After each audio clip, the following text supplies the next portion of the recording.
His truck was parked off the side of the dirt road. Headlights pointed towards the trees, illuminating their thick trunks. He reached into the bed of the truck and grabbed his rifle. The rifle was illegal and not registered to him, but he was not worried. He had lost the cops a while back. He slung the rifle over his shoulder after checking the magazine to double-check that it was loaded. The rifle was chambered in 5.56 by 45, a round big enough to stop most of anything that might come after him, but he was sure that he would be safe. He shoved the key to the truck in his pocket and kicked off the license plate. It was bent and beaten from the chase earlier that day. It snapped off instantly and fell into the dirt with a light thud. The truck suffered some scars as well. They were bad enough that it wasn't fit to drive anymore. He looked out into the forest, watching the shadows crawl back as the lights to the truck shut off, plunging the trees back into their dark veil. The forest frightened him inside, but he did not let the feeling build up. He checked his surroundings once more and began his journey into the forest. The forest was like a different planet. The trees rose for what seemed like miles. The ground compressed under his feet, and with each step his toes became increasingly wet. It felt like walking on a sponge. The air was fresh yet stagnant at the same time, like the musty smell of a rainforest but the dryness of the Sahara. The atmosphere was dreadful. He walked on, smacking branches out of his way and spitting bugs from his teeth. No one would catch him here, and soon he would be on the other side a free man.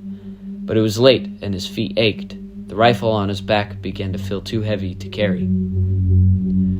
After what seemed like an hour or so, he settled down in a small clearing. He had nothing to start a fire but the lighter in his pocket. It wasn't too cold, and he had a flashlight, so he didn't bother with the fire.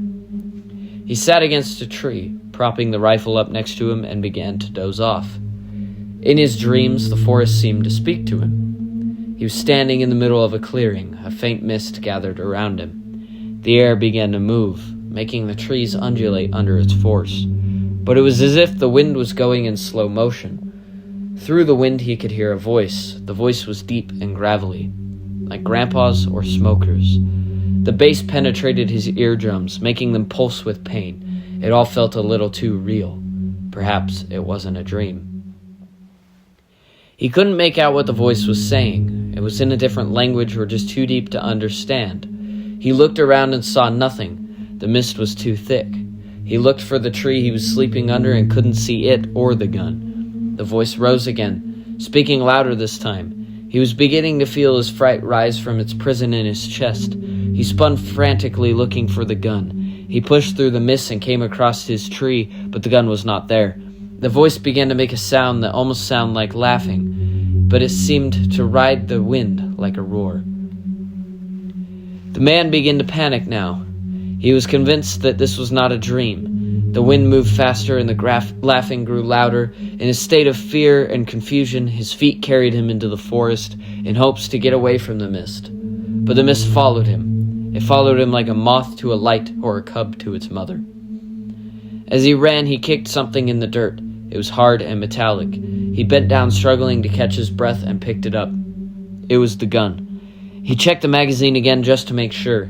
The voice in the wind began to laugh again. This time it was very clear. When it faded, he could hear footsteps coming towards him. Branches were snapping one after another in quick succession. His fear released itself, and he raised the gun in the direction of the sound, pulling the trigger and firing every round he had. This was a dumb mistake. He continued running until his legs gave out, but they were not what stopped him. His body came to a halt as he hit the tree at full speed. He collapsed to the ground, dazed from the blow, the gun flying into the mist, never to be seen again, at least for now. His vision went blurry and his hearing was almost gone. Everything got darker and his consciousness began to slip from his grasp. His head fell back and he passed out. When he awoke, he could feel the blood rushing to his head. His vision was still doubled, but he could see that he was not upright. His feet ached and burned from the rope around his ankles. He could hear the tree limb creak as the wind blew him back and forth. His fear was gone and he was helpless. He could make out the faint sounds of what seemed to be an old man coughing. It wasn't as loud as the voice in the wind, but it was loud enough to be near. His vision was beginning to return, but still could not see his captor. The laughing ceased and he could hear a quiet chanting. The The voice was identical to the one in the wind. His vision returned fully, and he could finally observe his captor.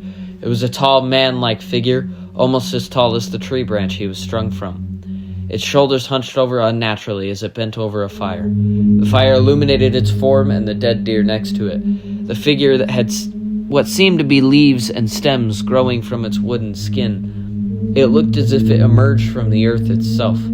The deer was on the ground next to the fire, its head contorted strangely, and its body riddled with holes caused by the man's bullets. The figure turned, and the man got a good glimpse of its face. It had the appearance of an old man, if an old man got swallowed and puked up by a tree.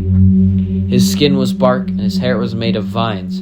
He wore a cloak of sorts and carried a large stick, which was really just a fully formed tree limb. He got closer to the man.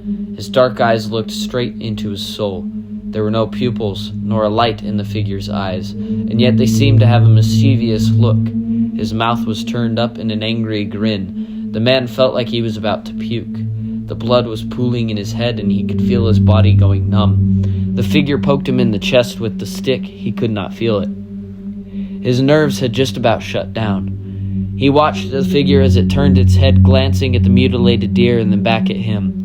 Its mischievous look turned into pure anger. The man's fear began to build again, this time clawing at his throat.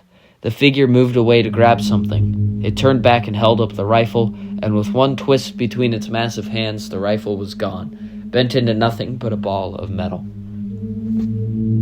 The figure grabbed the man and stared into his soul once more. This would be the last thing he ever saw. He passed out again, his consciousness taking its final breath. He could still hear and still feel, but it was as if his mind had been infected by the mist. Like if his lungs were full of water, but he could still breathe. His thoughts had drifted away from him like a leaf in the wind. He could hear the figure rummaging around in the trees, and when it drew near, he felt the ropes release their grip from his ankles and the figure's arms yanking him from the tree. He could hear the quiet laugh of the figure through the crackling of the fire. His mind was not there enough to question his fate. He did not squirm and he did not struggle, but he knew where he was now. He knew his skin was burning. And he knew he was not going to make it to the other side, at least not the one he intended on going to, or the one he wanted to. It was too late for the man, for his fate was sealed by none other than the Lord of the Forest.